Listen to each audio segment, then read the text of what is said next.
Hello, everybody, and welcome back to lesson 5.3 about the fundamental theorem of calculus. Today, we're going to be talking about part one of this fundamental theorem. So let's get cooking talking about this very important theorem in calculus. So basically, the fundamental theorem of calculus, part one, what it's telling me is if I have a continuous function on a closed interval, and we're going to suppose that big f of x is an antiderivative of f of x, then the integral from a to b is equal to the antiderivative value evaluated at b and a, and then you find the difference. So what the heck does that mean? So what that means is f of x is an antiderivative. So first we know what an antiderivative is. An antiderivative is a function whose derivative is equal to whatever this function is. So for example, if I have y squared plus y to the negative second, the antiderivative of this function is the function that I could take the derivative of and get y squared plus y to the negative second. So for something like this, I can notice these two terms could have come from doing the power rule, which means I'm going to do just the first term and then we're going to give a generic example, which means the first term in the antiderivative is some form of y cubed. Because when I do the power rule, I have to drop the power by 1. I also think, and I say, okay, when I do the power rule, I multiply the coefficient by the power. Well, if I'm going to find the antiderivative, I'm going to divide by the power. So 1/3 y cubed, if I were to take the derivative of this term, would give me y squared. So this will be the first term of my antiderivative. So we're going to do this problem in just a second when we go to the next page. But I want to give you just kind of a generic example so that you can see the integral from a to b of x to the n dx. And also just so you know, this dx, dy, d whatever, that thing at the end of the integral tells me what we're integrating with respect to. So in this case, we're integrating with respect to x. So x is my variable, n is some constant that I'm raising this to the power of.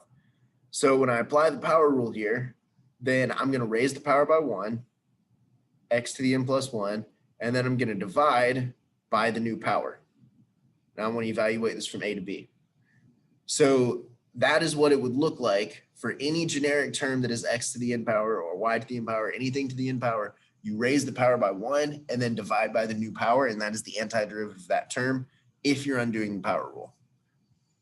All right, so we're going to take a look at this one. We're going to apply this fundamental theorem of calculus and see what we end up getting. So we want to remember that when we talked about the definition of an integral, one of the ways that we interpreted it was the area underneath the curve between these two values. So between 1 and 2. So whatever I get out of this will be the area underneath the curve between the values of 1 and 2.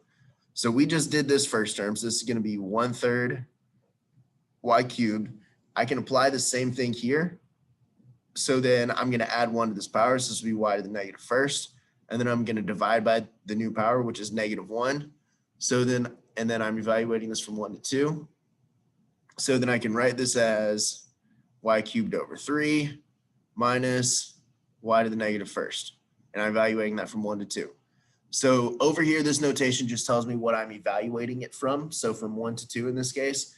So when I'm evaluating this, what I'm going to do is I'm going to plug in the upper bound. So when I plug in the upper bound, I get 8 over 3 minus 1/2. And then I'm going to subtract what I get when I plug in the lower bound. So this would be 1/3 minus 1. All right, so now I'm going to simplify. So I'm going to write all this. Well, okay, we're going to write all this in terms of a denominator of 6. 1/3 minus 1 is -2/3. So then this is going to be 16 over 6 minus 3 over 6. All right, and then plus, because I'm going to subtract the negative, 4 over 6. All right, so altogether, this is 16 over 6, 20 over 6, 17 over 6. So my final answer would be 17 over 6. So what this tells me is the area underneath the curve between 1 and 2 of this function will be 17/6 units. So another way that we could interpret an integral is as the net change of a quantity. And it makes sense because if I think about integrating, so for example, if we look at velocity. So remember we did position, velocity, and acceleration. If I wanted to go this way from position to acceleration, I would differentiate. If I want to go the other way, then I would integrate. So if I have velocity and I need the net change in the position, then I would integrate. And it makes sense when we think about how the fundamental theorem of calculus works. Because if we integrate velocity, so like in this example down here, I give you an equation for velocity, and it asks me to find the net change in position over the integral or over the interval from 1 to 3. So when we think about how the fundamental theorem of calculus works, it makes sense that this integral would give me the net change in position. So I'm going to integrate from 1 to 3.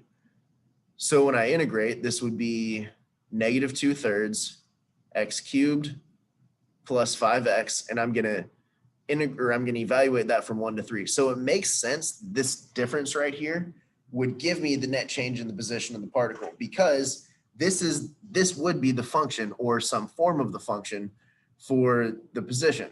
The reason I say it could be some form of it is because some of you may be very astute and may have noticed there could be a constant on the end of this function. When we're doing definite integrals, we end up subtracting them from each other. So the constant ends up being subtracted from itself anyway, so we don't include them with definite integrals, but you need to keep that in mind when we talk about indefinite integrals. But so this is some form of the position equation. So it makes sense that when I plug in the upper bound and plug in the lower bound, it will give me the net change in this quantity. So we're not actually going to do that, but we'll show the substitution. So this would be negative 2/3 times 27 plus 15, and then minus negative 2/3 plus 5. So I'm going to leave the arithmetic up to you to do, but the solution to this would give me the net change in the position in meters over this time interval from 1 to 3. All right, so these are a few properties of definite integrals. I'm going to just change the page in just a second, but if you need these, pause the video, write them down. I would make sure that I know these. I wouldn't just make sure, I would know these. These are properties that you need to know.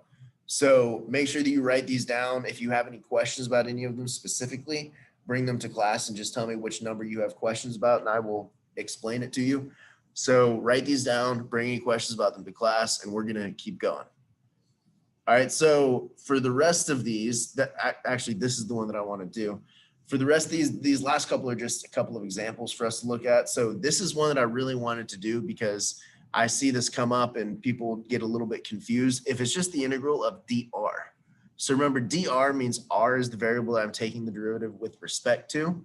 So when I integrate this, this would actually be just r, because the derivative of r is dr. And then I'm going to evaluate that from 25 to negative 10, which just means I'm going to plug in the upper bounds. This would be negative 10 minus 25. So this would be negative 35. So whenever you see just d something right here, this is the variable that I'm integrating with respect to. The integral of this would be just that variable. And then and then if it's indefinite, it would be plus c. But we'll talk about that at a later time. But this would be just r from 25 to negative 10, substitute in your bounds, and you get negative 35. So that is it for the first part of the fundamental theorem of calculus. That should say part 1. We have not talked about part 2 yet. That is it for the first part of the fundamental theorem of calculus. If you have any questions, make sure that you bring them to class. I hope you took some good notes, and I hope you have a fantastic day. I'll see you in the next video.